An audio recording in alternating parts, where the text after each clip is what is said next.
إن الحمد لله نحمده ونستعينه ونستغفره ونعوذ بالله من شرور أنفسنا ومن سيئات أعمالنا من يهده الله فلا مضل له ومن يضلل فلا هادي له وأشهد أن لا إله إلا الله وحده لا شريك له وأشهد أن محمدا عبده ورسوله قال الله تعالى في كتابه الكريم يا أيها الذين آمنوا اتقوا الله حق تقاته ولا تموتن إلا وأنتم مسلمون أما بعد أيها الإخوة,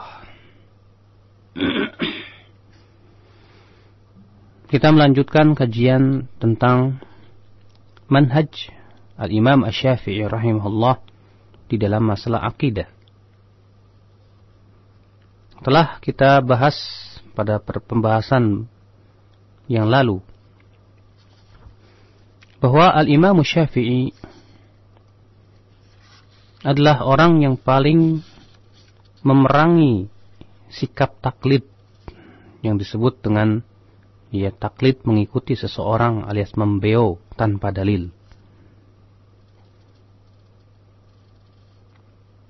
Karena kewajiban kaum muslimin di dalam berakidah, di dalam beragama adalah kembali kepada Al-Quran dan sunnah Rasulullah sallallahu alaihi wasallam yang sahihah. Makanya Al-Imam Syafi'i rahimahullah, sebagaimana disebutkan dalam beberapa riwayat yang telah pernah kita sebutkan juga, beliau berkata misalnya di antara perkataan beliau, idza sahhal haditsu fahuwa madhhabi, apabila hadis telah sahih maka itulah madhabku, kata Imam Syafi'i rahimahullah.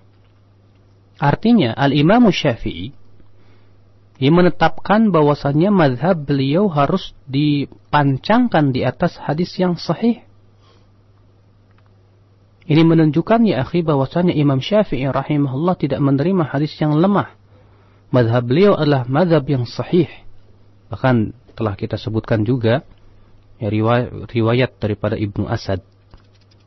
Ketika Ibnu Asad bertanya kepada Imam Syafi'i rahimahullah mengenai hadis bahwasanya Allah akan terlihat nanti pada hari kiamat dan akan dilihat oleh kaum mukminin. Maka Imam Syafi'i berkata, ya Ibnu Asad, iqdi ilayya hayitu aw mittu anna kull hadithin sahihin fa inni aqulu bihi wa illam yablughni.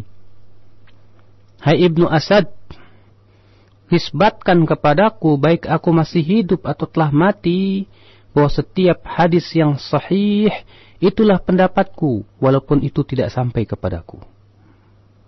Ya.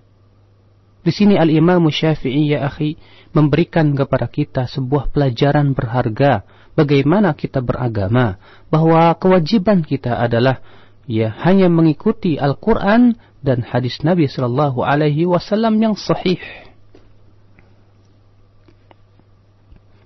Seringkali Imam Syafi'i melarang pengikut-pengikutnya untuk taklid. Di mana beliau berkata, la tuqalliduni, jangan kamu taklid kepadaku, jangan kamu membeau kepadaku. Makanya subhanallah, kalau kita perhatikan bagaimana Al-Imam Syafi'i rahimahullah di dalam menetapkan sebuah hukum, di dalam menetapkan sebuah pendapat yang beliau pandang itu benar, selalu beliau ikutkan dengan hujah-hujah, selalu beliau bawakan dalil-dalil baik dari Al-Quran, baik dari sunnah Rasulullah sallallahu alaihi wasallam yang sahihah ataupun secara qiyas, dan itu sudah diketahui bagi mereka yang memperhatikan bagaimana pendapat-pendapat Imam Syafi'i rahimahullah dalam menetapkan hujahnya dalam kitab-kitab beliau seperti Al-Um ataupun yang lainnya. Akhal Islam, a'azzani Allah wa iyyakum. Sebagaimana telah kita sebutkan juga perkataan Al-Imam Al-Muzani, dari murid daripada Al-Imam Syafi'i rahimahullah, ketika Al-Imam Al-Muzani rahimahullah menyebutkan tentang hakikat taklid.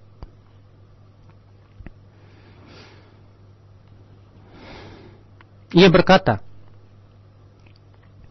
فإن قال أنا أعلم أني قد أصبت وإن لم أعرف الحجة لأني قلدت كبيرا من العلماء وهو لا يقول إلا بحجة خفيت علي قيل له إذا جاز ذلك تقليد معلمك لأنه لا يقول إلا بحجة خفيت عليك جاز لك تقليد معلمك لأنه لا يقول إلا بحجة خفيت على معلمك. Ya. Jika ia berkata, orang yang bertaklid ini berkata begini, saya tahu bahwa saya telah mendapatkan kebenaran walaupun saya tidak mengetahui hujahnya, karena saya mengikuti ulama besar dari guru saya. Sementara saya yakin guru saya tidak akan berkata kecuali dengan hujah yang barangkali hujah itu saya tidak mengetahuinya. Lihat ya. Orang ini berkata bahwasannya saya yakin benar walaupun saya tidak tahu hujahnya. Alasannya apa? Alasannya guru saya tidak mungkin berkata tanpa hujah. Ya, walaupun hujah itu tersembunyi pada saya. Maka ya kata beliau, qila lahu, maka dikatakan kepada orang seperti ini. Ya. Dikatakan kepada orang seperti ini, idza jaza laka taqlidu muallimi, kalaulah bertaklid atau membeo kepada gurumu itu boleh, dan dengan klaim bahwasannya gurumu tidak berkata kecuali dengan hujah yang tersembunyi atasmu, maka konsekuensinya boleh dong kita bertaklid kepada gurumu itu. Ya. Dengan klaim yang sama bahwa ia tidak berkata kecuali dengan hujah. Ya. Fa in qala na'am, kalau ternyata ia berkata ya, boleh. Ia bertaklid kepada gurumu itu. Kalau dia berkata ya, boleh. Maka kita katakan ya. Tarku taqlidi muallimihi ila taqlidi muallimihi wa kadzalika man huwa a'la hatta yantahi al-amru ila ashabi Rasulillah sallallahu alaihi wasallam. Maka kita katakan kepada orang ini, baiklah kalau kamu mengatakan boleh. Boleh dong. Ya. Kalau engkau mengatakan boleh bertaklid membeo kepada gurumu, kita berkata lagi, kalau gitu boleh juga kita bertaklid kepada gurumu. Kalau dia mengatakan ya, kita katakan kalau begitu boleh juga bertaklid kepada gurumu sampai mentok kepada para sahabat Rasulullah sallallahu alaihi wasallam. Nah, sekarang bukankah para sahabat lebih berhak untuk diikuti? Mereka lebih faham. Bukankah para sahabat lebih baik untuk kita membeo kepadanya? Wa in aba dzalika naqadha qawlahu. Kalau ternyata dia tidak mau yang mengikuti hal itu, berarti ia telah membatalkan pendapatnya tersebut. Ya, kalau dia tidak setuju dengan konsekuensi kita, berarti sama saja ia sudah membatalkan pendapatnya tersebut.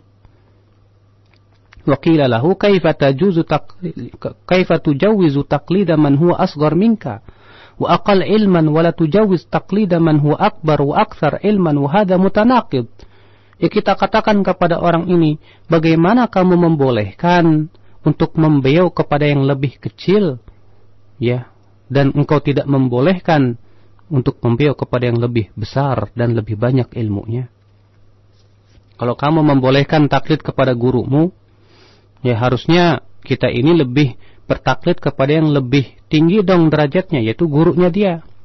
Kalau kepada gurunya dia boleh, berarti kita juga harus lebih tinggi, boleh bertaklid kepada yang lebih tinggi derajatnya lagi, yang lebih banyak ilmunya, gurunya dia lagi. Ya, sampai mentok kepada para sahabat, karena para sahabat yang paling banyak ilmunya. Maka ya, kalau misalnya kita membolehkan taklid kepada gurunya padahal ilmunya tidak lebih banyak dari sahabat, tentu taklid kepada sahabat lebih baik lagi, ya, lebih wajib lagi. Fa in qala, kalau ternyata orang ini berkata begini. Oli anna muallimi wa in kana asghar faqad jama'a ilma man huwa fawqahu ila ilmihi fahuwa afsar bima akhadha wa a'lam bima tarak. Oh, enggak bisa begitu, kata dia.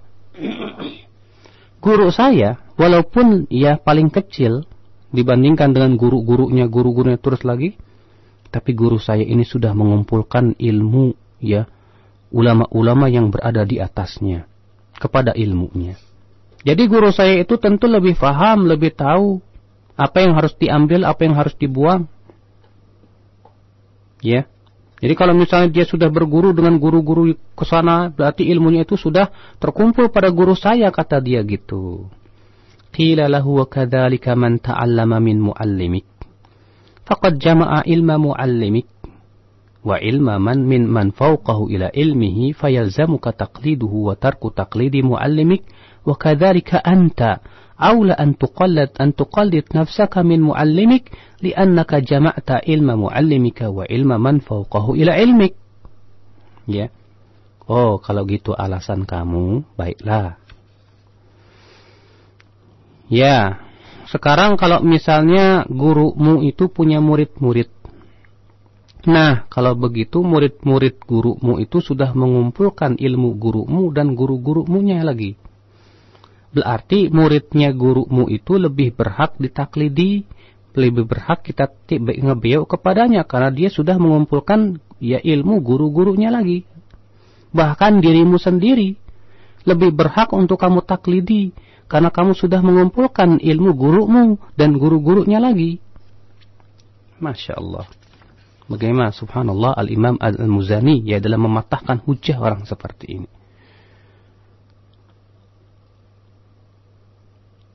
Ikhwatal Islam a'azani Allah wa iyyakum.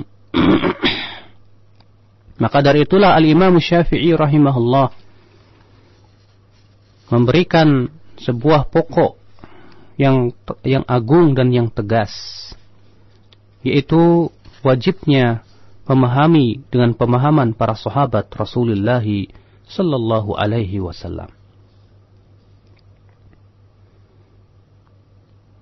Di mana Al-Imam Syafi'i rahimahullah ya beliau sangat mengagungkan perkataan dan pemahaman para sahabat Rasulullah sallallahu alaihi wasallam. Berkata Al-Imam Asy-Syafi'i dalam riwayat Al-Hasan bin Muhammad Az-Za'farani, "Waqad athna Allah tabaraka wa ta'ala ala ashabi Rasulillah sallallahu alaihi wasallam fil Qur'ani wat Taurat wal Injil. Wa sabaqa lahum ala lisani Rasulillah sallallahu alaihi wasallam min al-fadli ma laysa li ahadin ba'dahum. Farahimahumullah wa hanna'ahum bima atahum min dhalika bibuluki a'la manazilis sadiqin wasyuhada'i wassalihin." Kata beliau, Allah telah menyanjung para sahabat Rasulullah sallallahu alaihi wasallam di dalam Al-Qur'an, dalam Taurat dan Injil. Ya. Dan telah berlalu juga melalui lisan Rasulullah keutamaan yang tidak dimiliki oleh generasi setelah mereka. Karena Rasulullah bersabda misalnya yang memuji para sahabat, "La tasubbu ashabi," jangan kamu cela para sahabatku. Fa walladzi nafsi biyadihi, demi zat yang diriku di tangannya, kalaulah kamu ya berinfak dengan sebesar gunung Uhud, tidak akan sampai kepada ya satu mudnya mereka. Rasulullah seringkali memuji para sahabat ya ketika Rasulullah mengabarkan inna satakunu fitan, nanti akan terjadi fitnah. Kemudian para sahabat bertanya, "Wahai Rasulullah, apa yang harus kami lakukan?" Kata Rasulullah, "Ya tarji'una ila amrikumul awal," kamu harus kembali kepada perkara kalian yang pertama. Berapa banyak pujian-pujian Al-Quran dan Sunnah ya terhadap generasi para sahabat Rasulullah sallallahu alaihi wasallam. Farahimahumullah, kata Imam Syafi'i, semoga Allah merahmati mereka. Wahanna'ahum, dan memberikan selamat kepada mereka. Bima atahum min dzalik, dengan apa yang Allah berikan kepada mereka dari ya derajat seperti itu. Bibulugi a'la manazilis siddiqin, Ya, mereka telah sampai kepada tempat yang paling tinggi dari tempat para siddiqin, para syuhada dan para salihin. Hum addau ilaina sunana Rasulillah sallallahu alaihi wasallam. Merekalah yang menyampaikan kepada kita sunnah Rasulullah sallallahu alaihi wasallam. Wa syahaduhu wal wahyu yanzil alaih. Para sahabat juga yang menyaksikan Rasulullah diturunkan kepadanya wahyu. Para sahabat langsung menyaksikan bagaimana Rasulullah diturunkan kepadanya wahyu. Ya, fa'alimu ma arada Rasulullah sallallahu alaihi wasallam. Maka tentu para sahabat orang yang paling berilmu tentang apa yang diinginkan oleh Rasulullah sallallahu alaihi wasallam, apa yang diinginkan dari wahyu tersebut, karena Rasulullah telah menjelaskan kepada para sahabat, telah mempraktikkan kepada para sahabat Rasulullah sallallahu alaihi wasallam. Aman wa khasan wa azman wa irsyadan, baik yang sifatnya umum maupun khusus, baik yang sifatnya wajib ataupun bimbingan. Wa arafu min sunnatihi ma arafna, mereka para sahabat telah mengetahui dari sunnah Rasulullah apa yang kita ketahui, wa jahilna, sementara kita tidak mengetahuinya. Kata Imam Syafi'i, wahum fauqana fi kulli ilmin wa ijtihadin wa wara'in wa aqlin wa amrin ustudrika bihi ilmun wastunbita bihi wa ara'uhum lana Ahmad wa aula bina min ara'ina indana li anfusina. Allahu alam, kata beliau. Dan mereka, kata Imam Syafi'i, fauqana, di atas kita pada setiap ilmu, ijtihad, wara', akal, perintah, ya, dan ilmu yang diistimbatkan dengannya. Wa ara'uhum, dan pendapat para sahabat buat kita itu lebih terpuji dan lebih layak buat kita daripada pendapat kita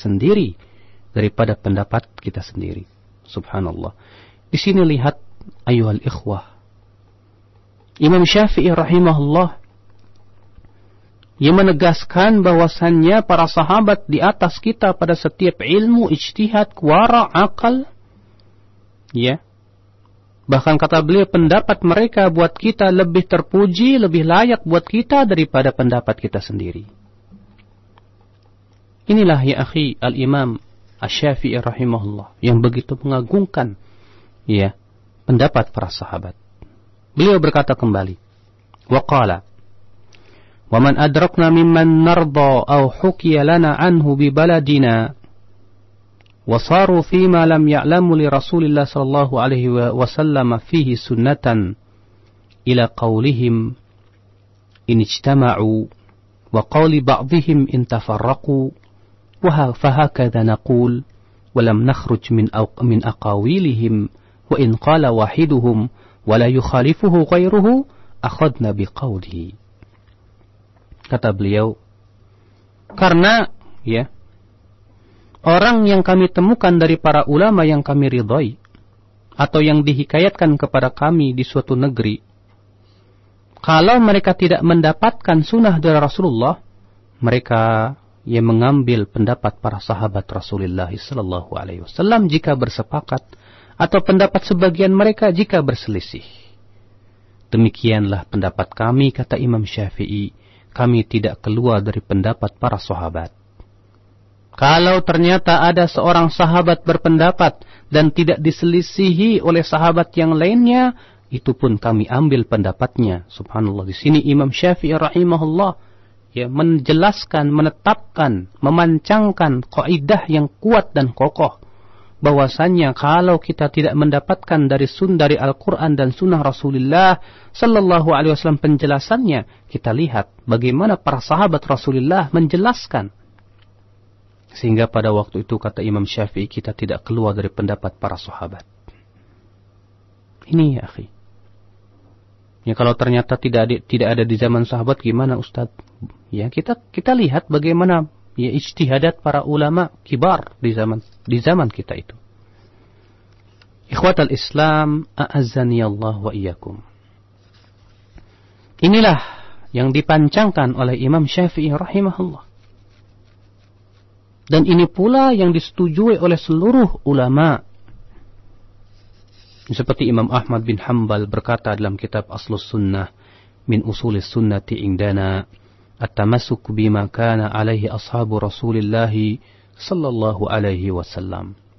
Di antara pokok-pokok sunnah di sisi kami, yaitu berpegang kepada apa yang dipegang oleh para sahabat Rasulullah sallallahu alaihi wasallam.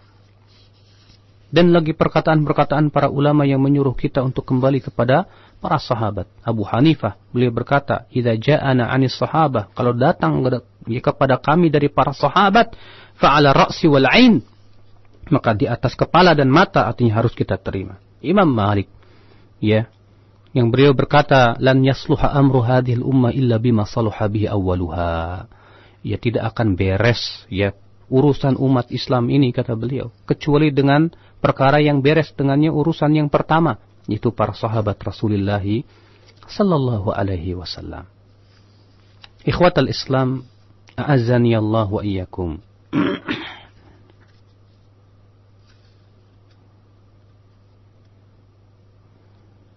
Imam Syafi'i pernah menjawab pertanyaan tentang pendapat-pendapat para sahabat apabila mereka berselisih. Bagaimana?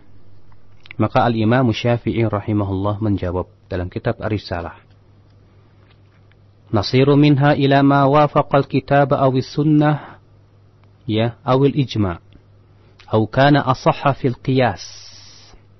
Ya, kita ambil pendapat sahabat yang sesuai dengan Al-Quran atau Sunnah atau Ijma' atau ya yang paling dekat kepada qiyas. Subhanallah, ya. Maksudnya kalau misalnya para ulama berselisih, ya kalau sudah bersepakat, semua kita sudah tahu bahwasanya kesepakatan para sahabat, para tabi'in, para tabi'ut tabi'in, para ulama itu adalah merupakan hujjah. Nah, kalau misalnya mereka itu berselisih bagaimana? Maka Imam Syafi'i berkata, "Nasiru minha ila ma wafaqal kitab awis sunnah awil ijma' aw kana asahha fil qiyas." Yang harus kita pegang, mana pendapat yang sesuai dengan Al-Quran atau sunnah atau ijma' atau yang sesuai dengan qiyas yang sahih, maka itu yang harus kita pegang, kata beliau. Ya. Qala al-munadhir, lalu ya orang itu berkata kepada Imam Syafi'i, "Afara'aita idza qala al-wahid minhum al-qawla la yuhfaz an ghairihi minhum fihi lahu muwafaqah wala khilafan atajidu laka hujjatan bittiba'ihi fi kitabin aw sunnatin aw amrin ajma'an nasu alaih fayakuna min al-asbab allati qulta biha khabara?" Bagaimana pendapatmu, hai Syafi'i, kalau ternyata seorang sahabat berpendapat dengan suatu pendapat yang tidak diketahui dari sahabat lain yang menyepakatinya, tidak pula sahabat lain yang menyelisihinya. Apakah engkau mempunyai hujah untuk kita mengikuti pendapat sahabat tersebut dalam Al-Quran atau Sunnah, atau perkara yang sudah diijma'kan oleh manusia, sehingga engkau pun mempunyai khobar tentang masalah itu? Ya. Qultu lahu, kata Imam Syafi'i, maka aku berkata kepada orang ini, "Ma wajadna fi hadha kitaban wala sunnatan thabitatan." Memang kami tidak mendapatkan tentang masalah ini dari Al-Quran atau sunnah yang sahihah. Walakin wajadna ahlal ilmi ya'khuduna biqawli wahidihim marratan wa yatrukunahu ukhra wa yatafarraqu fi ba'dhi ma akhadhu bihi minhum. Ya. Akan tetapi kami mendapatkan para ahli ilmu setelahnya mengambil pendapat salah seorang dari mereka terkadang dan terkadang juga meninggalkan yang lainnya, dan mereka berselisih pada sebagian yang mereka ambil dari mereka. Lalu dia berkata, "Fa ila ayyi syai'in sirta min hadza?" Kalau begitu, kemana kamu ambil? Maka Imam Syafi'i berkata, "Ila tiba'i qali wahidin idza lam ajid kitaban wala sunnatan wala ijma'an wala syai'an fi ma'nah yuhkamu lahu bihukmi aw wujida ma'ahu qiyas. Wa qalla ma yujad min qalil wahid minhum la yukhalifu ghairu min hadza." Kata beliau, ya saya mengikuti pendapat seorang sahabat kalau ternyata saya tidak mendapatkan Al-Quran atau sunnah atau ijma'. Ya. Subhanallah, ikhwatul Islam, a'azani Allah wa iyyakum. Jelas sudah bagaimana manhaj al-Imam Asy-Syafi'i rahimahullah di dalam menetapkan akidah dan menetapkan hukum dalam agama kita ini. Sekarang kita masuk kepada pembahasan yaitu yang berhubungan dengan masalah akidah al-iman, yaitu iman. Bagaimana pendapat Imam Syafi'i rahimahullah tentang iman? Sebelum kita mengetahui perkataan al-Imam Syafi'i rahimahullah mengenai iman, kita ingin mengetahui dulu bagaimana pendapat para ulama-ulama ahlu sunnah yang lainnya, sehingga dari situ kita ketahui bahwa Imam Syafi'i tidak menyelisihi pendapat para ahlu sunnah wal jamaah. Ketahuilah ayuhal ikhwah, bahwa ahlu sunnati wal jamaah bersepakat yang namanya iman itu annal iman i'tiqadun bil janani wa nutqun bil lisani wa amalun bil arkan. Ya. Bahwa yang namanya iman itu keyakinan dengan hati, ucapan dengan lisan, dan amalan dengan anggota badan. Berkata al-Imam al-Baghawi rahimahullah, ittafaqatis sahabatu wa tabi'un faman ba'dahum min ulama'is sunnati ala anna al-a'mala minal iman wa qalu innal imana qawlun wa amalun wa aqidatun yazidu bit ta'ati wa yanqusu bil ma'siyah. Berkata al-Imam al-Baghawi dalam kitab Syarh Sunnah, telah bersepakat para sahabat, para tabi'in, dan orang-orang setelah mereka dari para ulama sunnah bahwasannya amal itu bagian dari iman. Ya. Mereka berkata bahwasannya iman itu adalah perkataan dan amal serta akidah, bertambah dengan ketaatan dan berkurang dengan kemaksiatan. Ini ya akhi keyakinan Ahlus Sunnati wal Jamaah. Ya. Wa qala al-Imam Abu Ubaid al-Qasim bin Sallam, berkata Abu Ubaid al-Qasim bin Sallam, فالأمر الذي عليه أهل السنة عندنا ما نص عليه علماؤنا مما اقتصصنا في كتابنا هذا أن الإيمان بالنية والقول والعمل جميعا وأنه درجات بعضها فوق بعض. Dan perkara yang dipegang oleh Ahlus Sunnati wal Jamaah, yang telah dinyatakan oleh para ulama kita, yang telah saya ceritakan dalam kitab kita ini, kitab kami ini, kata Abu Ubaid al-Qasim bin Sallam, bahwasanya iman itu adalah keyakinan, perkataan dan amal semuanya, dan bahwasanya ia adalah berderajat, sebagiannya di atas sebagian yang lainnya. Demikian pula yang disebutkan oleh Imam Muhammad bin Al-Husain Al-Ajurri, beliau berkata, i'lamu rahimanallah wa iyyakum anna alladhi alaihi ulama'ul muslimin anna al-iman wajibun ala jami'il khalqi wa huwa tasdiqun bil qalbi wa iqrarun bil lisani wa amalun bil jawarih. Ya, kata beliau bahwasanya ketahuilah, semoga Allah merahmati kita dan kamu, sesungguhnya yang dipegang oleh para ulama kaum muslimin bahwasanya iman itu adalah wajib atas semua makhluk. Ia adalah merupakan pembenaran dengan hati, penetapan dengan lisan, dan amalan dengan anggota badan. Ya. Kemudian berkata, "Tsumma a'lamu annahu la tujzi al-ma'rifatu bil qalbi wat tasdiq illa an yakuna ma'ahu al-iman bil lisan nutqan, wa la tujzi ma'rifatun bil qalbi wa nutqun bil lisan hatta yakuna amalan bil jawarih, fa idza kamalat hadhihi al-khisal kana mu'mina." Kemudian ketahuilah bahwasanya tidak mencukupi al-ma'rifah sebatas mengetahui dengan hati atau pembenaran saja, sampai disertai dengan ucapan dengan lisan, dan tidak mencukupi keyakinan dengan hati dan ucapan dengan lisan sampai disertai dengan amalan anggota badan. Kalau ternyata sudah sempurna perkara ini, maka dia seorang yang mukmin. Perhatikan, karena mukminan, maka dia seorang mukmin yang sempurna. Berkata juga al-Imam Al-Hafidh Abul Qasim Al-Lalikai, ketika beliau menyebutkan riwayat-riwayat yang banyak sekali dari para sahabat, dari para tabi'in, dari para fuqaha setelahnya, semua bersepakat bahwasannya iman itu bertambah, iman itu i'tiqadun bil janan, keyakinan dengan hati, amal demikian pula ucapan dengan lisan, dan amal dengan anggota badan. Ya. Jadi ini sudah bersepakat semuanya. Maka bagaimana Imam Syafi'i? Imam Syafi'i pun alhamdulillah beliau termasuk imam Ahlus Sunnah wal Jamaah. Jadi disebutkan dalam riwayat Ar-Rabi' bin Sulaiman Al-Muradi sebagaimana dikeluarkan oleh Baihaqi, ia berkata, sami'tu Syafi'i, aku mendengar Al-Imam Syafi'i rahimahullah pernah berkata, al-imanu qaulun wa amalun wa yazidu wa yanqus.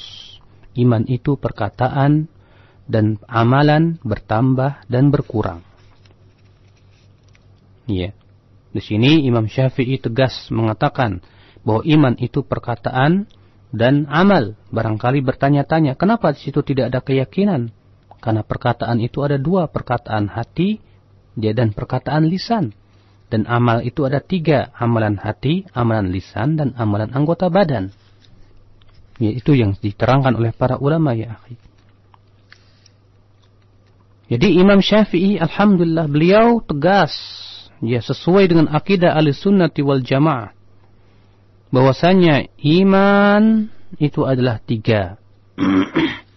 Ya, keyakinan dengan hati, ya, ucapan dengan lisan. Apa yang dimaksud keyakinan dengan hati? Yaitu meyakini ya akan kebenaran Islam, dan lisannya mengucapkan syahadatain, asyhadu an la ilaha illallah wa anna Muhammadar Rasulullah. Ya. Dan disertai dengan amalan anggota badan. Namun ya, sebagaimana telah dijelaskan pula bahwa amalan anggota badan itu adalah berderajat-derajat. Ada yang merupakan aslul iman, ya, pokok iman. Seperti apa? Amalan hati berupa iman kepada Allah, malaikatnya, kitab-kitabnya, ya, rasul-rasulnya, malaikatnya, ya, hari akhirat, para nabi dan kitab-kitabnya. Demikian pula qada dan qadar. Demikian pula ya akhi, amalan lisan yang berupa ya syahadatain, asyhadu an la ilaha illallah wa anna Muhammadar Rasulullah. Ada juga yang merupakan wajibul iman, yang merupakan kewajiban iman yang apabila ditinggalkan menyebabkan pelakunya itu hilang kesempurnaan iman darinya. Seperti apa? Semua amal-amal yang diwajibkan. Ya, di sana ada yang diikhtilafkan, ada yang juga yang merupakan ijma. Seperti sholat, apakah pelakunya murtad dari agama Islam orang yang meninggalkannya? Setelah mereka bersepakat, bila orang meninggalkan sholat, ya, karena juhudan wa inadan, karena dia mengingkari kewajiban sholat, maka dia kafir, murtad dari agama Islam. Namun, yang jadi perselisihan, kalau dia meninggalkan karena malas dan mengikuti hawa nafsunya. Maka para ulama berbeda pendapat. Sebagian mengatakan keluar, seperti pendapat Imam Ahmad bin Hanbal. Ya, dia keluar dari millatul Islam. Adapun pendapat Imam Syafi'i, Imam Malik dan Imam Abu Hanifah mengatakan dia tidak murtad dari agama Islam. Dia masih muslim, tapi dia ya menjadi orang yang fasik. Ya, dia mukmin tapi imannya kurang. Akan tetapi Imam Syafi'i mengatakan orang yang meninggalkan sholat itu harus dibunuh. Demikian pula terjadi perselisihan tentang orang yang tidak berzakat, puasa, haji. Jumhur para ulama mengatakan tidak keluar kalau dia tidak juhud. Ya, dia tidak dikeluarkan dari Islam. Nah, ini disebut dengan wajibul iman, ya, dan kewajiban pun berderajat-derajat. Ada lagi yang sifatnya mustahabbul iman. Iman yang sifatnya sunnah, yang apabila ditinggalkan tidak mempengaruhi kesempurnaan iman, seperti sholat sunnah, ya, maka itu tidak mempengaruhi kesempurnaan iman. Akan tetapi ia adalah merupakan keutamaan iman, yang di situ seseorang ya sampai kepada derajat ihsan. Itulah ya akhi keyakinan Ahlussunnah wal Jamaah, dan itu yang diyakini pula oleh Imam Syafi'i rahimahullah, Imam Ahmad dan para ulama-ulama kita. Sebagaimana yang ditunjukkan oleh dalil-dalil dari Al-Quran dan sunnah Rasulullah sallallahu alaihi wasallam. Saya kira ini dulu yang bisa saya sampaikan ya pada pagi hari ini. Barangkali di antara para pendengar ada yang mau bertanya, silahkan. Nah, demikian ikhwatal Islam, sesi materi dari kitab Manhaj Al-Imam Syafi'i fi Itsbatil Aqidah yang disampaikan oleh Al-Ustaz Badrul Salam hafizahullahu taala. Dan tiba saatnya bagi kita untuk bersoal jawab pada kesempatan pagi hari ini. Tapi bentuk yang pertama kita angkat dari penelpon. Assalamualaikum. Waalaikumsalam warahmatullahi. Silakan, dari mana Pak? Dari Zulfikar di Cipulir. Silakan Pak Zulfikar. Masalah kita bertaklid ya Ustaz ya. Iya. Di sini banyak para ulama kita bertaklid kepada hukum adat nih Ustaz. Kepada apa? Hukum adat kayak tahlil, maulid, bapak. Iya. Halo. Orang yang anti maulid dikata orang gila Ustaz. Itu gimana menurut Ustaz itu? Nah, baik. Terima kasih Pak Zulfikar. Waalaikumsalam warahmatullahi wabarakatuh. Silakan Ustaz. Ayyuhal ikhwah, menjadi sebuah kesalahan dari pemahaman sebuah kaidah yang menyebutkan al-adatu muhakkamah. Adat istiadat bisa dijadikan hukum. Sehingga akhirnya sebagian orang menjadikan segala sesuatu dari ritual-ritual yang sifatnya ibadah dianggap itu sebagai adat istiadat. Padahal sungguh sangat berbeda antara adat kebiasaan dengan ritual-ritual yang disebutkan. Karena para ulama usul fikih ketika berbicara tentang masalah adat, ya kebiasaan, itu maksudnya yang berhubungan dengan yang sifatnya duniawiyah, seperti kebiasaan dalam berpakaian. Ya. Makanya para ulama usul fikih bersepakat bahwa adat atau uruf itu bukan hujjah, bukan dalil. Tapi itu sebatas ya penjelasan mengenai batasan dari praktek dalil. Ya.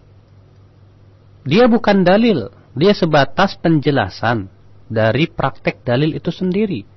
Dari dalil-dalil yang tidak ada ya batasannya dalam syariat. Jadi bukan hujah secara berdiri sendiri. Karena ya yang menjadi hujah itu adalah Al-Quran dan Sunnah Rasulullah Sallallahu Alaihi Wasallam.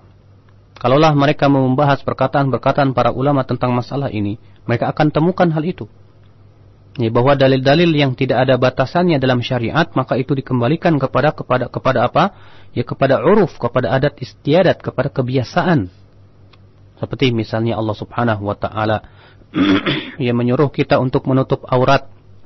Ya Allah Subhanahu wa taala ya untuk Rasulullah menyuruh kita untuk menutup aurat. Ya, maka pakaian, jenis dari pakaian itu, apakah kita harus mengikuti pakaiannya Rasulullah izar dan rida, ataukah kita mengikuti adat istiadat kaum muslimin di suatu tempat? Maka Syekh Utsaimin berkata yang sahih, kita mengikuti adat istiadat kaum muslimin di suatu tempat. Maka kaidah seperti itu baru kita bisa pakai. Ya. Demikian pula ya ketika Allah Subhanahu wa taala memerintahkan kita untuk berbuat ma'ruf kepada istri, ya. Mempergauli mereka. Bagaimana batasan pergaulan terhadap istri dikembalikan kepada adat istiadat. Adapun masalah ibadah, masalah perayaan, hari raya, itu semua adalah ya hak tunggal bagi Allah sebagai pembuat syariat. Ya, Allah yang berhak untuk diibadahi. Dan Allah, ya karena ibadah itu adalah hak Allah, berarti kita harus beribadah sesuai dengan keridhaan Allah dan apa yang Allah cintai. Yang Allah cintai, yang Allah ridai, tentunya yang dijelaskan oleh Rasul kita alaihissalatu wassalam.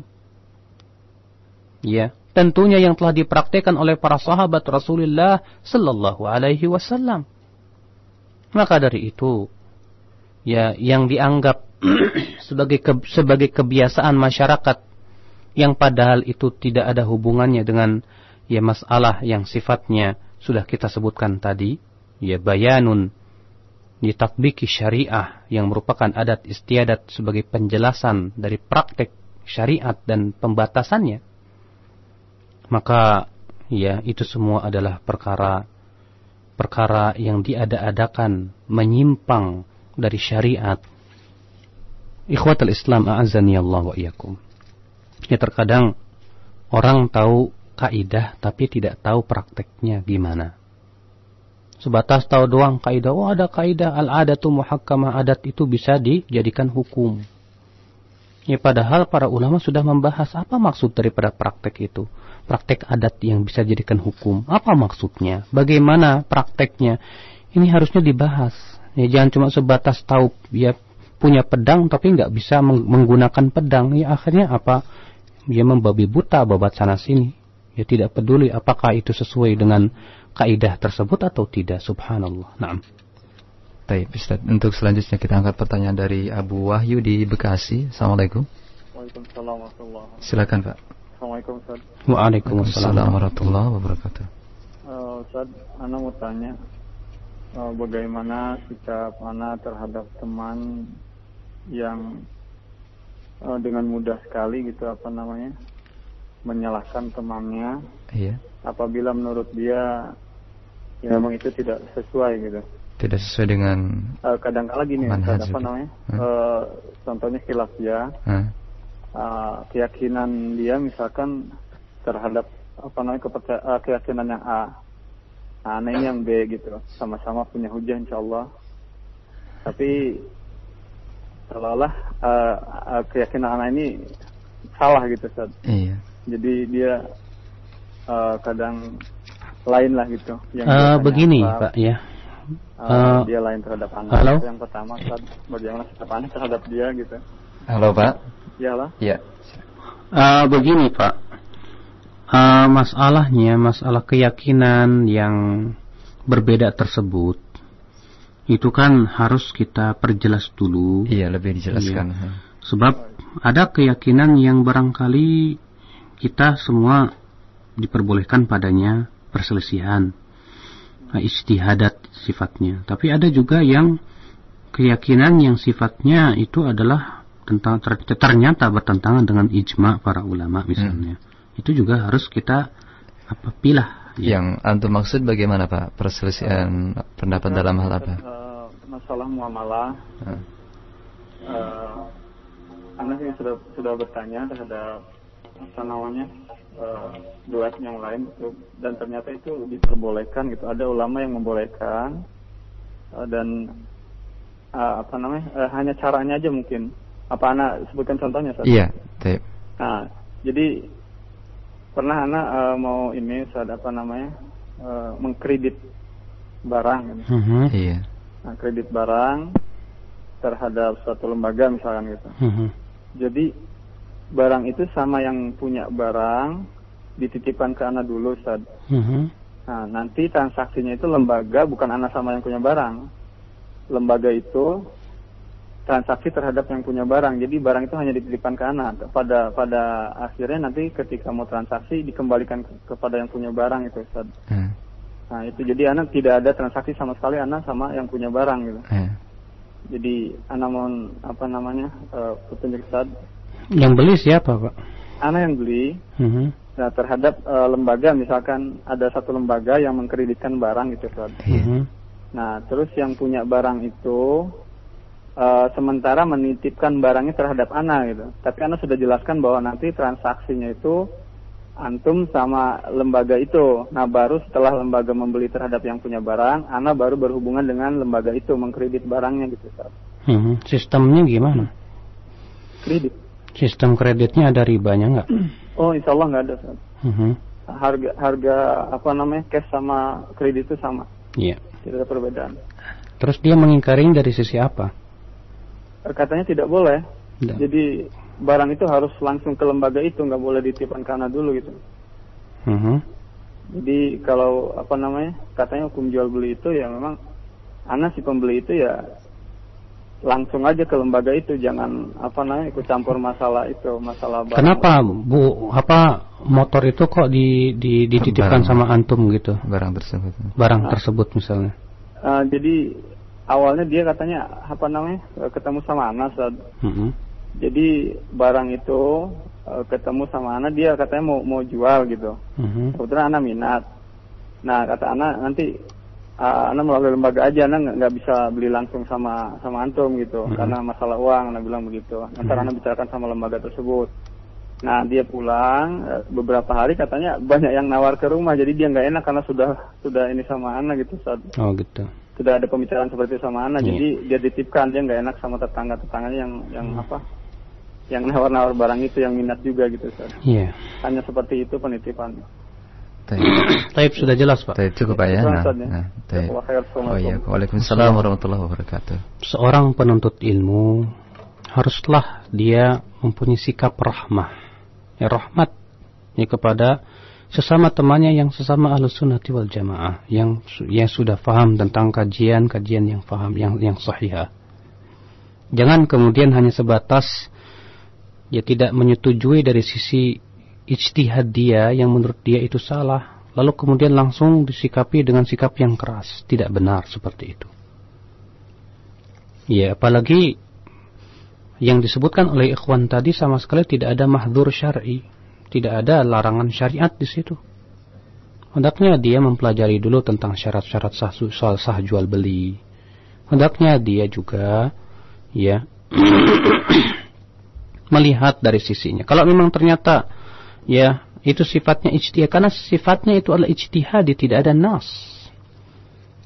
Kalau para ulama terdahulu saja tidak saling menyesatkan. Yang satu berpendapat yang seperti misalnya berpendapat misalnya bahwa membaca Al-Fatihah di belakang imam itu hukumnya wajib. Yang satu mengatakan bahwa membaca Al-Fatihah di belakang imam bagi makmum, kalau di salat jahar itu wajib diam. Tapi mereka tidak saling menyesatkan, tidak saling mengatakan kamu Imam Syafi'i kamu sesat, atau pengikutnya dikatakan sesat, tidak, karena itu sifatnya ijtihadi. Yang masing-masing berhujjah dengan hujjah yang bisa diterima dari sisi pendalilan atau kaidah-kaidah syariat. Makanya harus dipahami bahwa perselisihan itu ada dua macam. Ada yang bisa kita terima dalam artian karena masing-masing pendapat itu berhujjah dengan hujjah yang bisa diterima secara kaidah syariat. Tidak ada nas yang sharih.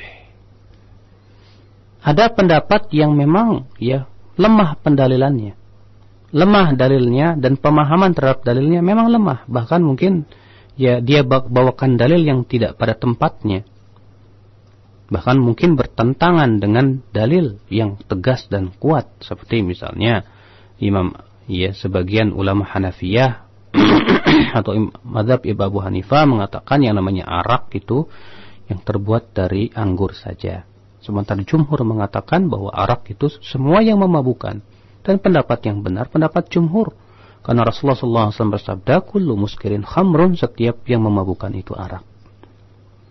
Nah, makanya seorang penuntut ilmu itu akhi, jangan mudah memvonis sesat ataupun memvonis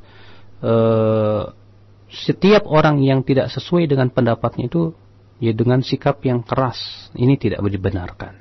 Tidak dibenarkan. Bagaimana lihat Al-Imam Syafi'i rahimahullah ketika beliau berselisih dengan seorang ulama di zamannya. Saya lupa ingat apakah beliau itu Yunus As-Sofadi atau siapa, saya lupa. Langsung setelah mereka berselisih, berdialog, berbeda paham. Setelah itu Imam Syafi'i memegang tangannya dan berkata, apa salahnya kalau kita berjalan bersama? Karena berjalan bersama walaupun kita berselisih dalam berpendapat. Artinya kalau memang perselisihan itu memang wajar, yang sifatnya ijtihadi dan masing-masing mempunyai kekuatan hujah dari sisi pendalilannya, maka itu tidak mengharuskan dan tidak memperbolehkan kita saling bertengkar dan saling memusuhi. Nah. Tapi kita angkat berikutnya dari penelpon ketiga, Pak Arif di BPN, silakan Pak. Assalamualaikum. Waalaikumsalam warahmatullahi, silakan Pak. Saya pernah Pak belajar tentang Tijan Daruri di mana di dalamnya itu ada wujud, qidam, baqo dan yang lainnya. 20 sifat tuh Pak ya? Ya betul. Itu mengindikasikan jadi bahwa Imam Asy-Syafi'i itu pengarang kitab itu bermazhab Imam Asy-Syafi'i, apa itu betul Ustaz? Iya. Ya, gitu aja ya. Assalamualaikum warahmatullahi wabarakatuh. Waalaikumsalam warahmatullahi wabarakatuh. Pendapat pengikut mazhab Syafi'iyah tidak bisa dinisbatkan kepada Imam Syafi'i. Dan pendapat sebagian pendapat ulama pengikut Syafi'iyah tidak pula bisa dinisbatkan kepada pendapat seluruh itu atau dikukuhkan sebagai itu adalah mazhab Syafi'i, tidak. Iya. Maka itu adalah pendapat pribadi daripada pengikut yang diklaim bahwa mereka mengikuti mazhab Syafi'iyah. Dan sudah maklum yang namanya manusia pendapatnya itu boleh diterima, boleh ditolak, kecuali pendapat Rasulullah SAW. Imam Syafi'i rahimahullah sendiri tidak pernah membatasi sifat Allah hanya 20, tidak. Imam Syafi'i bertentangan dengan mazhab akidah Imam Syafi'i bertentangan dengan akidah Asy'ariyah. Karena sangat jauh berbeda antara akidah Imam Syafi'i dengan akidah Abul Hasan al-Asy'ari pada fase keduanya. Apalagi keduanya tidak pernah bertemu. Abul Hasan al-Asy'ari hidup jauh setelah Imam Syafi'i wafat, sekitar 100 tahunan atau 200 tahunan. Abul Hasan al-Asy'ari rahimahullah, beliau sendiri dalam hidupnya melalui 3 fase. Fase pertama fase Mu'tazilah. Fase kedua yaitu fase akidah Kullabiyah, yang merupakan fase Asy'ariyahnya beliau, yang fase itulah kemudian tersebar ke seluruh jagat ini. Fase yang terakhir yaitu beliau rujuk kepada akidah Ahli Sunnati wal Jamaah. Maka keyakinan wujud qidam baqa mukhalafatun lil hawadisi sampai 20 sifat yang katanya 20 sifat wajib bagi Allah, itu adalah merupakan fase yang keduanya beliau. Di mana fase itu Imam Asy'ari rahimahullah menetapkan 20 sifat yang katanya itu sesuai dengan akal. Akan tetapi kemudian di akhir hayatnya beliau kembali kepada akidah Ahli Sunnati wal Jamaah, sebagaimana beliau telah jelaskan dalam kitab beliau Maqalat al-Islamiyyin, di mana ketika itu beliau yang menyebutkan akidah Kullabiyah, setelah itu beliau menyebutkan akidah Ahlussunnah wal Jamaah yang menetapkan seluruh sifat-sifat Allah Subhanahu wa taala, lalu diakhiri dengan pendapatnya wa hadhi, dan ini adalah keyakinan Imam Ahmad bin Hanbal. Lalu beliau berkata wa bihi aqul, dan itulah pendapatku. Makanya beliau juga menulis kitab Al-Ibanah menegaskan tentang keyakinan beliau.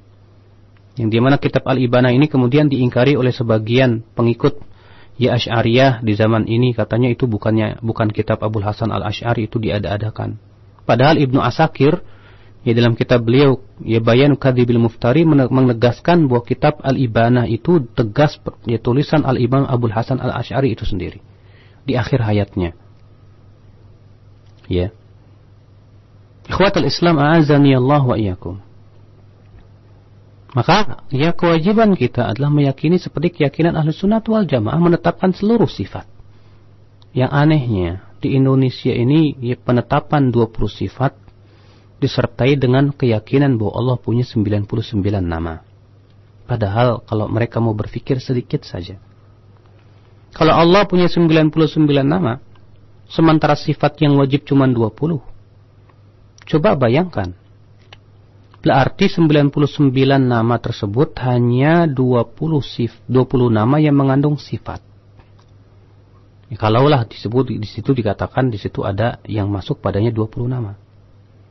Karena tentu tidak boleh kita katakan Allah punya nama tapi nama tidak mengandung sifat, tidak boleh.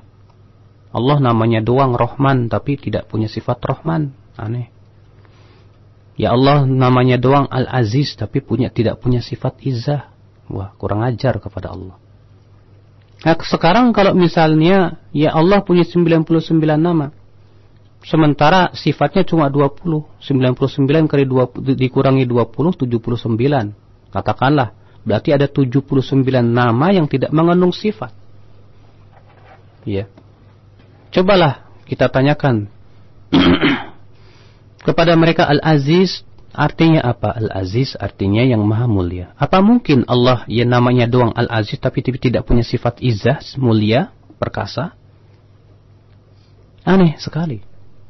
Makanya ya akhi, ya, keyakinan bahwasanya sifat Allah hanya 20 itu keyakinan yang bertentangan dengan dalil dari Al-Quran dan Sunnah Rasulullah SAW. Bertentangan pula dengan keyakinan para sahabat Rasulullah, para tabi'in, para tabi'ut tabi'in, dan para imam yang 4. Ya. Dan itu baru diada-adakan setelah Abul Hasan Al-Asy'ari. Allahu a'lam. Selanjutnya kita angkat pertanyaan dari pesan singkat kembali dari Al-Akh Abu Asma untuk yang pertama di Ciang sana. Ustaz, apakah yang dimaksud dengan mutlak iman dan iman mutlak? Apakah ini termasuk dari istilah yang ada di dalam Ahlus Sunnah wal Jamaah? Iya, itu ya ucapan yang diucapkan oleh Al-Imam Syekhul Islam Ibn Taimiyah rahimahullah. Mutlakul iman dengan berbeda dengan al-imanul mutlak. Al-imanul mutlak artinya iman yang sempurna. Kapan dikatakan seseorang ia mempunyai iman yang mutlak? Yaitu apabila ia menjalankan semua perintah Allah dan menjauhi larangan-larangan. Maka disebut dengan imannya al-imanul mutlak. Ya, adapun mutlakul iman artinya pokok imannya ada. Itu ya mereka yang berbuat maksiat kepada Allah. Ya, kita tidak boleh kita katakan orang yang berbuat maksiat itu imannya sempurna. Tapi kita katakan bahwasannya orang yang berbuat maksiat itu adalah orang yang imannya kurang. Ada padanya iman secara pokoknya, akan tetapi tidak disebut iman yang sempurna, disebut dengan mutlakul iman. Makanya, ya, Ahlus Sunnah meyakini bahwa pelaku dosa besar itu kehilangan al-imanul mutlak, namun tidak kehilangan mutlakul iman. Maka jadi beda antara al-imanul mutlak yang artinya iman yang sempurna dengan mutlakul iman artinya ya pokok daripada keimanan yang ada di hatinya itu. Dia masih iman kepada Allah, masih iman kepada Rasulullah, iman kepada kitab-kitab, iman kepada hari akhirat. Orang yang berzina, mencuri, korupsi, ya, selama mereka tidak mengingkari, tidak melakukannya karena juhud, maka ya para mazhab Ahlussunnati wal Jamaah tidak mengkafirkan mereka. Ya, tidak mengkafirkan mereka. Ya, kita katakan dia itu adalah mukminun bi imanihi, fasiqun bi kabiratihi. Ya, dia mukmin dengan imannya, tapi ia fasik dengan dosa-dosa besarnya itu. Nah, baik. Kembali dari pesan singkat Al-Akh Abu Ayyub di Darmagaya di Bogor ya. Ustaz, mohon dijelaskan kembali apa yang disampaikan oleh Imam Asy-Syafi'i dari pembahasan atau pembagian iman menjadi usul iman, kemudian wajib iman dan mustahabul iman. Mohon dijelaskan kembali. Pembagian itu sebetulnya dibagi oleh Al-Imam Taimiyah rahimahullah. Demikian pula Ibnu Qayyim. Bahwa iman ya dan di zaman-zaman terakhir ini juga dibagi demikian. Karena memang demikian karena Allah Subhanahu wa taala ya telah memisalkan kalimat thayyibah itu seperti pohon. Wa mathalu kalimatin thayyibatin kasyajaratin thayyibatin asluha thabitun wa far'uha fis sama. Ya, dan permisalan kalimat yang thayyibah itu seperti pohon yang thayyibah yang pokoknya ya kuat ya dan cabangnya menjulang ya di langit. Maka yang namanya pohon pasti ada pokok, ada ya cabang, ada ranting, ada daun, ada buah. Ya. Ini permisalan yang sangat tepat sekali. Dan ini sepadan dengan sabda Rasulullah bahwa iman itu 70 atau 60 lebih cabang. Ya, Rasulullah mengatakan iman itu bercabang-cabang. Yang paling tinggi yaitu la ilaha illallah, yang itu merupakan pokok iman. Dan yang paling rendah yaitu ya menyingkirkan gangguan dari jalan. Nah, ini menunjukkan bahwa iman pun berderajat. Ini keyakinan Ahlussunnati wal Jamaah. Berarti di sana ada yang merupakan sebagaimana halnya pohon, ada yang merupakan pokok pohon itu, ada yang merupakan ya cabang pohon itu, ada yang merupakan ranting-ranting dan daunnya. Nah, sekarang kalau misalnya kalau kita tebas ya salah satu cabangnya, masih disebut pohon? Masih. Maka halnya dengan orang yang misalnya berbuat maksiat kepada Allah. Ya, maka ia telah kehilangan sebagian iman. Namun tidak hilang iman sama sekali.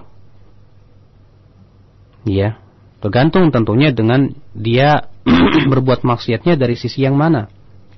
Kalau ternyata dia berbuat maksiatnya dari sisi itu merupakan pokok iman, ya seperti dia misalnya mempersekutukan Allah Subhanahu wa taala, maka ia sudah menebas pohon iman itu dari pokoknya. Kalau antum tebang pohon itu dari bawah, tidak disebut pohon lagi, sudah habis. Ya, tidak disebut pohon lagi, habis. Tapi kalau misalnya ya daun-daunnya antum rontokkan semua, masih disebut pohon? Masih. Maka kita lihat di situ ya jenis daripada kemaksiatan yang dilakukan oleh seorang hamba. Kalau ternyata kemaksiatan itu berhubungan dengan pokok iman yang tidak sah iman kecuali dengannya, maka orang tersebut bisa jadi murtad kafir ya dari millatul Islam. Walaupun tentunya Ahlussunnah wal Jamaah ya tidak sembarangan mengkafirkan, harus ditegakkan dulu hujahnya, dihilangkan syubhat-syubhatnya. Barangkali dia tidak tahu. Nah, inilah ikhwatul Islam, berbeda dengan Khawarij dan Murji'ah. Murji'ah dan Khawarij bertemu satu titik. Sama-sama punya keyakinan bahwa iman itu tidak bertambah dan tidak berkurang. Perbedaannya, orang Khawarij berkata, apabila hilang sebagian iman, maka hilang semuanya. Makanya orang Khawarij mengkafirkan pelaku dosa besar. Sedangkan Murji'ah mengatakan sebagian iman ada, maka ada semuanya, sempurna. Makanya orang Murji'ah mengatakan, ya sebatas orang meyakini ya akan benarnya Islam itu sudah cukup. Sebatas dia bersyahadat la ilaha illallah sudah cukup. Ya, dan tidak berpengaruh padanya kemaksiatan, katanya. Kemaksiatan dosa sebesar apapun, kalau dilakukan oleh si hamba yang bersyahadat la ilaha illallah, tetap tidak mempengaruhi kesempurnaan imannya. Itu pendapat Murji'ah. Berbeda dengan Ahlussunnah wal Jamaah. Ahlussunnah wal Jamaah di sini tengah-tengah. Ahlussunnah mengatakan apabila ada sebagian iman tidak menunjukkan ada semuanya, dan apabila hilang sebagian iman juga tidak menunjukkan hilang semuanya. Ya, Ahlussunnah memberikan perincian-perincian. Ya, mana yang sifatnya pokok iman, yang sifatnya itu keyakinan seperti keyakinan kepada Allah, malaikatnya, yang itu merupakan keyakinan Ahlussunnah wal Jamaah yang harus diimani. Ada juga yang sifatnya wajibatul iman, kewajiban-kewajiban iman yang sifatnya hukumnya wajib. Maka kalau misalnya yang wajib ini ditinggalkan karena juhud dan inad, karena dia mengingkari keyakinan wajib tersebut setelah tegak hujah padanya, ini bisa kafir murtad dari agama Islam. Tapi kalau dia meninggalkan kewajiban tersebut karena mengikuti hawa nafsunya, ya seperti orang yang berhukum dan hukum selain Allah. Dia tahu bahwa berhukum dan hukum selain Allah itu termasuk dosa besar. Itu maksiat. Dan dia meyakini dia di atas kemaksiatan. Maka orang seperti ini dengan ijma' Ahlussunnah wal Jamaah tidak dikafirkan dahulu. Ya, tidak dikafirkan.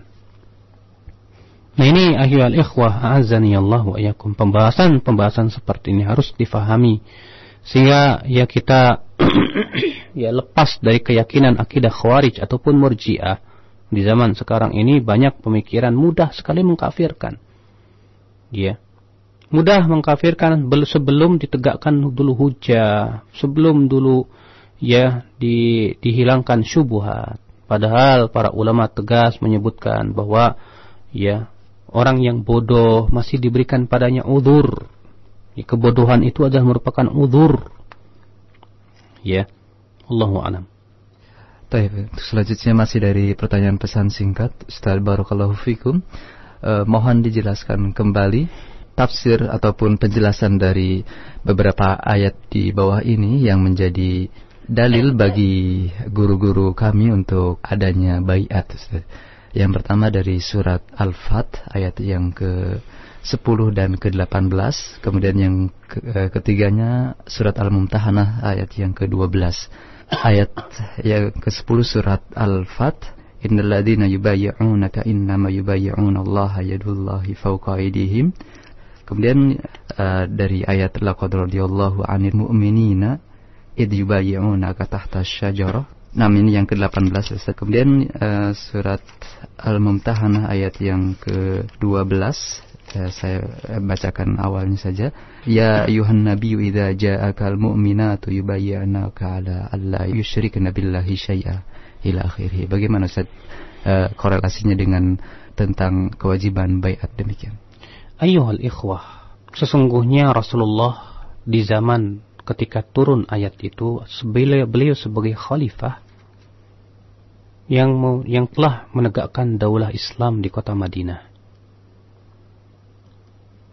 Maka Rasulullah Allah Subhanahu wa taala memerintahkan kaum mukminin untuk baiat kepada Rasulullah.